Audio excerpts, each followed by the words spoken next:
Next, from the City Club of Chicago, businessman J.B. Prtizker talks about the need for large businesses to work closer with startup firms in an effort to create a new environment of entrepreneurialism in Chicago. This runs about 25 minutes. Our guest today is the chairman of Chicago Next, Mayor Emanuel's Council on Innovation and Technology. He is one of the pioneers of early-stage technology investing in Chicago. Our guest today founded the Digital Co-working Startup Center, 1871, located in the Merchandise Mart. He is one of the nation's leading philanthropists in the area of early childhood development. Our guest today also led the campaign to build the Illinois Holocaust Museum and Education Center. He lives in Chicago with his wife, MK. MK, where are you here? MK, where? Oh, there we go. Stand up. He's like the rest of my friends. He married up significantly. Thank you for being with us. He lives in Chicago with his wife, MK, and their two beautiful children, Donnie and Teddy. Ladies and gentlemen, J.B. Prtizker. J.B.? All right, have some fun up there. Thank you very much, Jay. By the way, great name, Jay. Good job. It is a real pleasure to be here. I understood that usually people come here to the City Club to announce that they're running for public office. And I've been paying close attention to the news and to current events and candidates and to existing and former office holders. And, well, it seems like to be a credible candidate in Illinois, you have to be involved in some kind of scandal. So before I announce, I'm looking for a good scandal. So if any of you know of any, I learned this morning that the job of Pope is available. I'm not sure I'm qualified. It's been about 2,000 years since there was a Jewish Pope. Might be about time.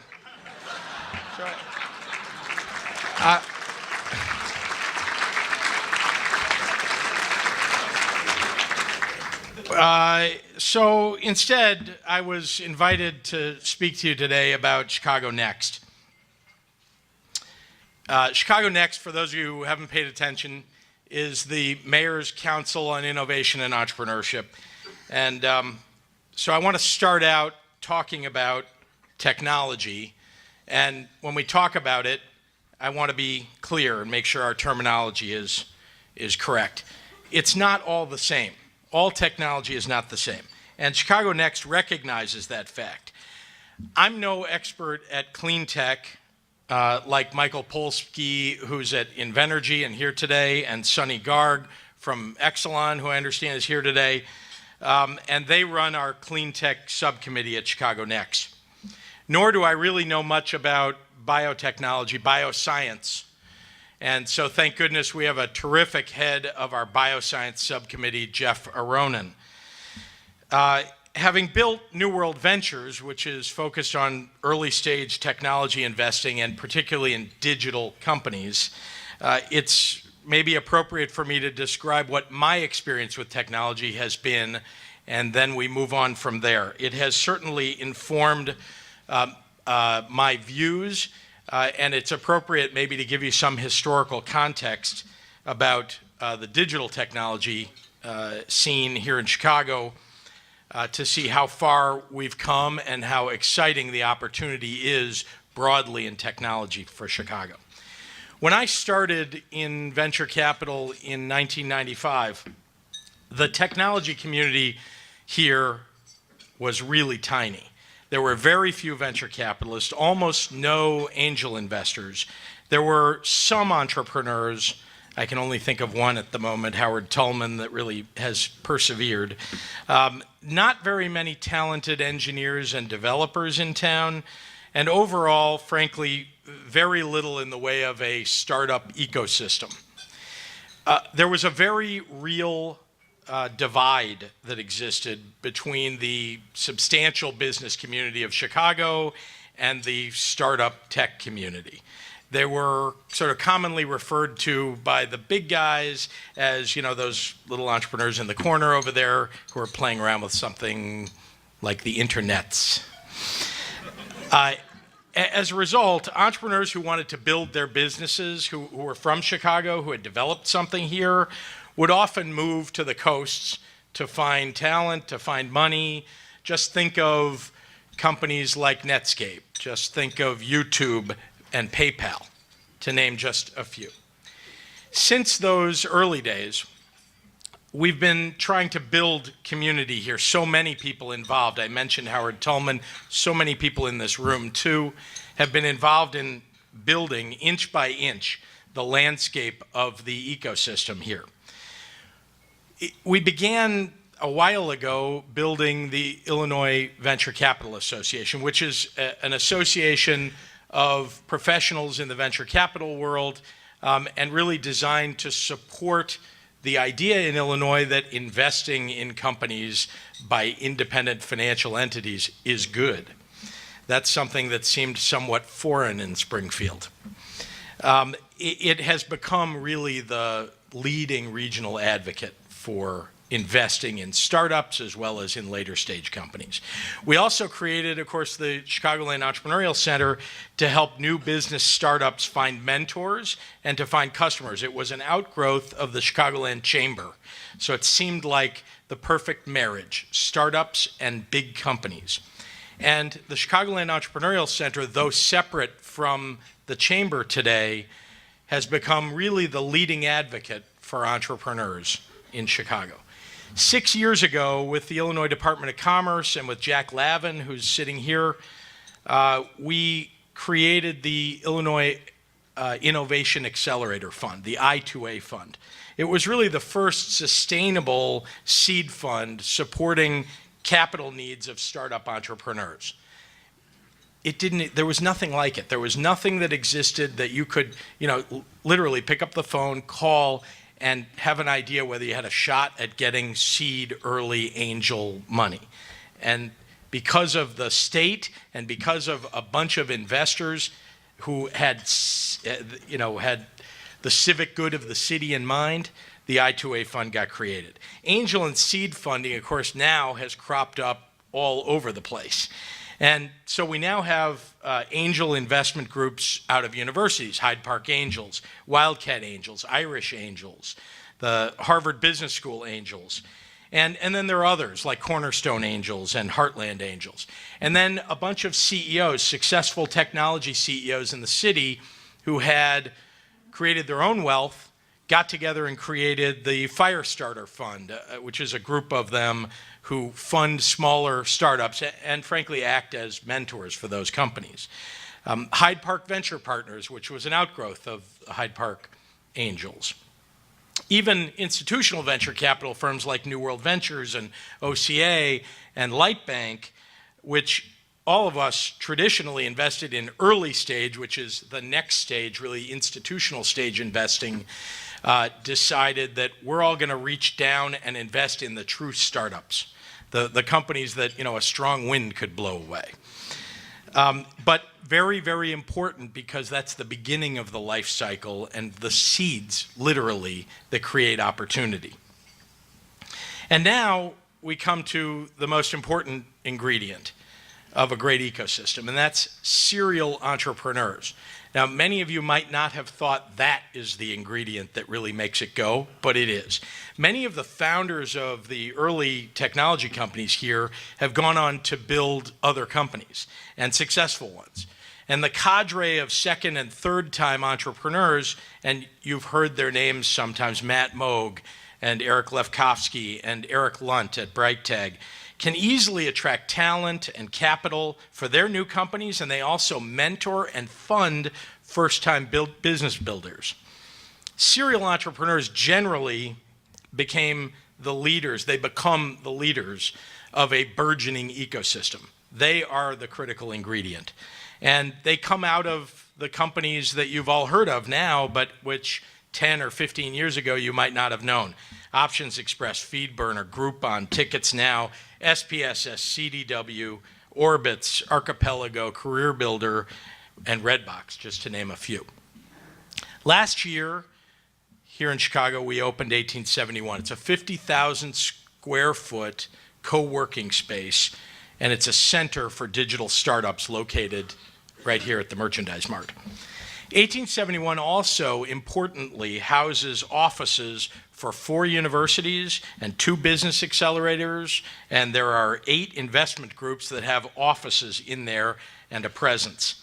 And in its first 8 months of existence under Kevin Willer, 1871 has become home to more than 200 startup companies, and it's welcomed more than 10,000 visitors. Among those visitors, some of you may have read, are the Prime Minister of Britain, who came to talk about the development of his ecosystem in London.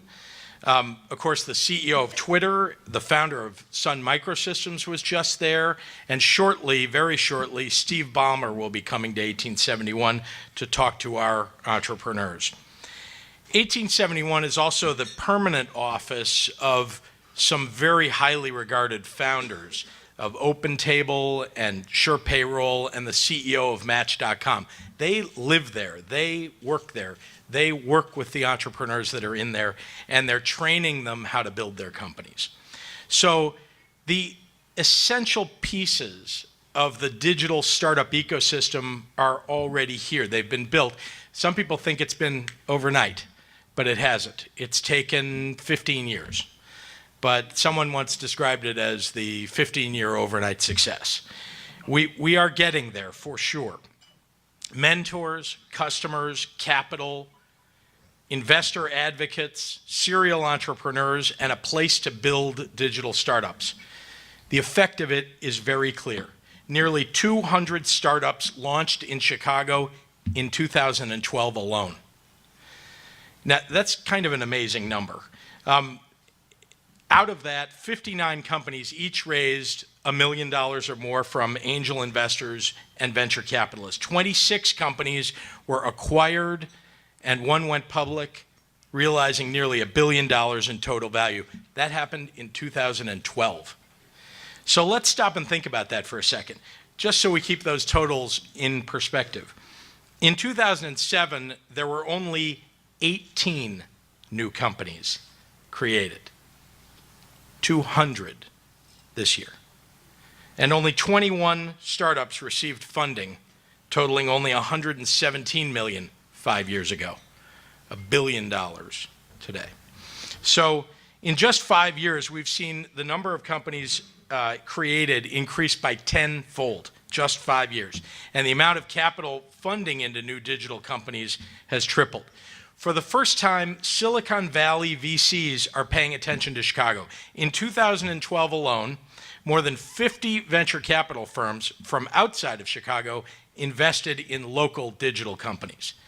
And in those same 5 years, Chicago has homegrown some very significant market leaders in the tech space.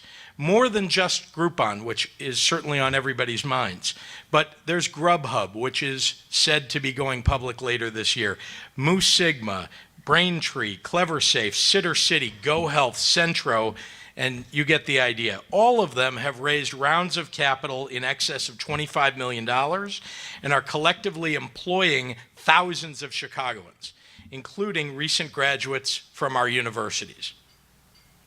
Now, if you're thinking, gee, I remember Divine Interventures, then put that out of your mind, because the companies that were being created 13 years ago and 14 years ago in the bubble, those companies weren't focused on profitability. You know, one thing about Chicagoans is down to earth, focused on the right things. And the bubble got a few people out of control with their investing, no doubt about it, and startups with the idea that, you remember the new economy, where revenue and profits don't matter.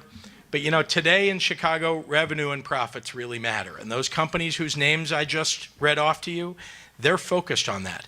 How do we get to profitability? And by the way, they recognize as startup entrepreneurs that they get diluted if they don't get to profitability soon. All signs indicate that the digital startup community in Chicago is headed in the right direction to become a major economic engine for the future of the city. Remember, that's just one segment of high technology, digital technology, that we have the potential to build here. And even it has unfinished business about building its ecosystem and reaching its potential. So what about the rest? This is the challenge that Mayor Emanuel has put in front of us. This is the reason for Chicago Next. The mayor is focused on the tech community as a long-term driver for economic growth in Chicago. Since taking office, as you may have noticed, he has devoted much of his attention to entrepreneurship and innovation in Chicago. And he's coined the phrase about Chicago, which is being repeated, that we are Startup City. So when the mayor and Michael Sachs and Glenn Tilton were putting together Chicago's plan for economic growth and jobs, along with the terrific committee that included Kevin Willer, they made innovation one of their key pillars of economic development. And to formulate and implement a plan to build on that, they asked me to be the chairman of Chicago Next, and they have, along with me, co-leading the group, Eric Lefkowski and Jeff Aronin and Pat Ryan Jr.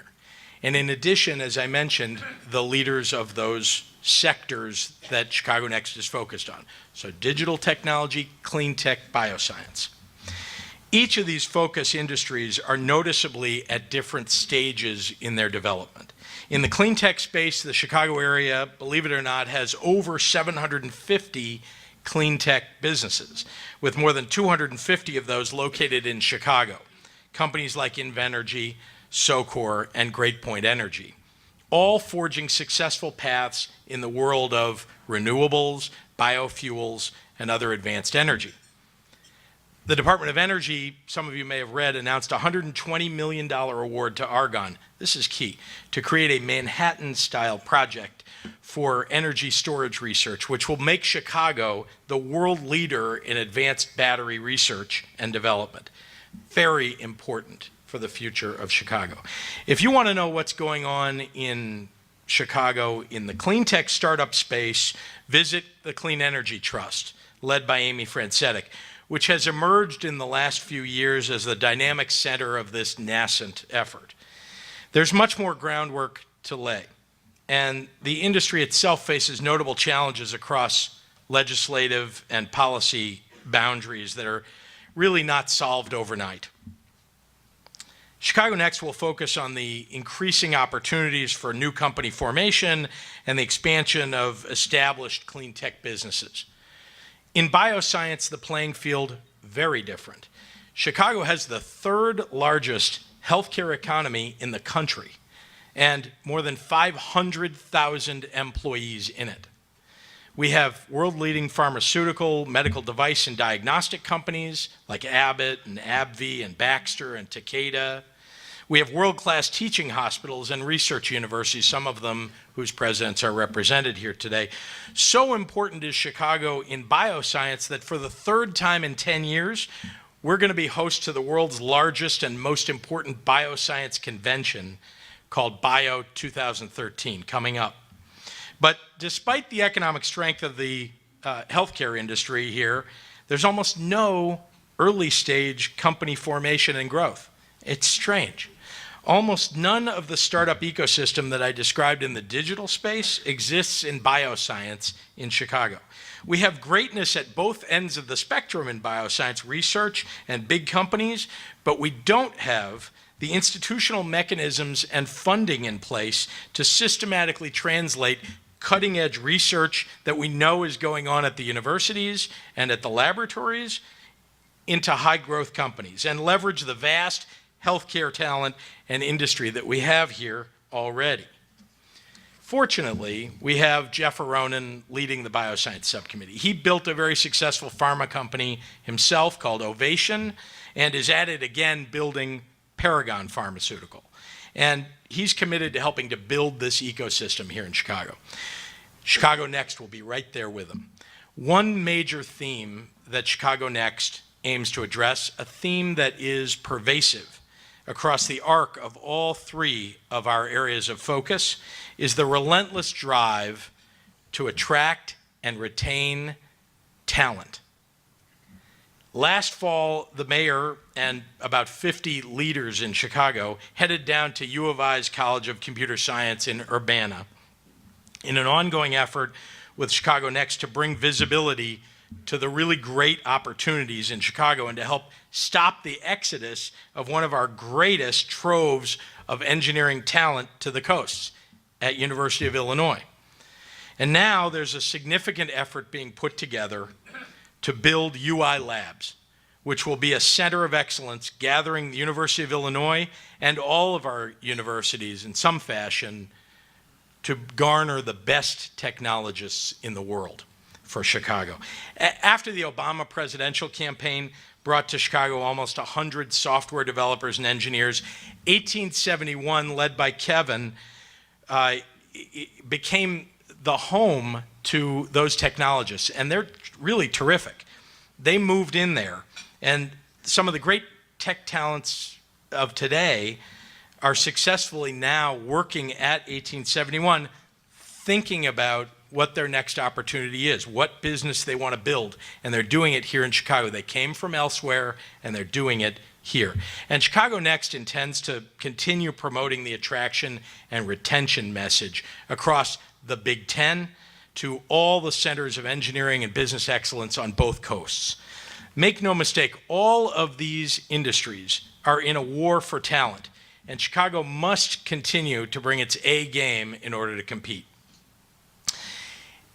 It is this sense of community and shared vision that now more than ever needs to drive us beyond just the virtual world.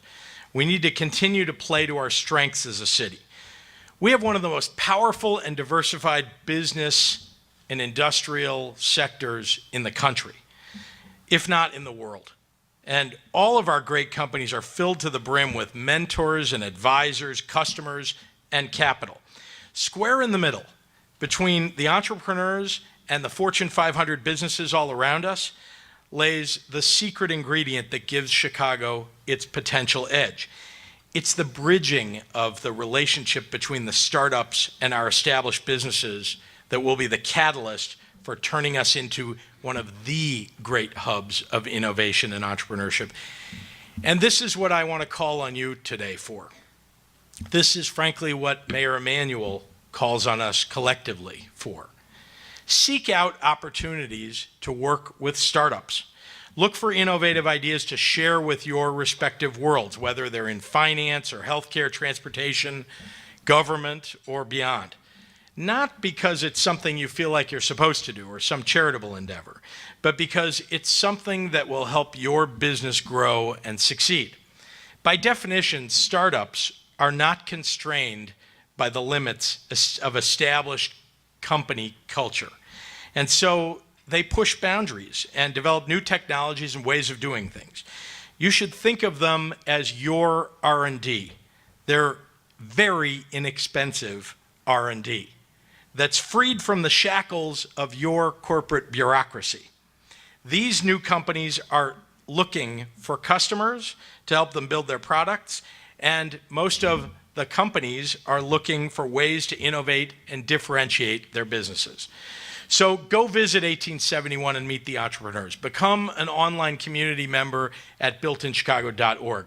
Join the Illinois Technology Association. Go to cleanenergytrust.org to learn about technology in the clean tech space. Visit iBio to learn what's going on in bioscience. And do it for the startups, do it not for the startups, and do it not even for Chicago, not for the mayor, not for me. Do it because it's good for your business and because you'll make more money doing it. And if that isn't incentive enough, then go ahead, do it for Chicago.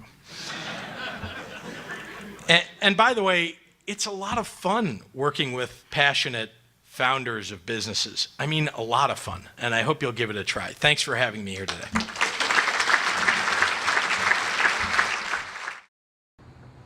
You're watching the Illinois Channel. an independent nonprofit corporation formed to provide gavel-to-gavel coverage of Illinois state government and other public affairs events taking place across Illinois.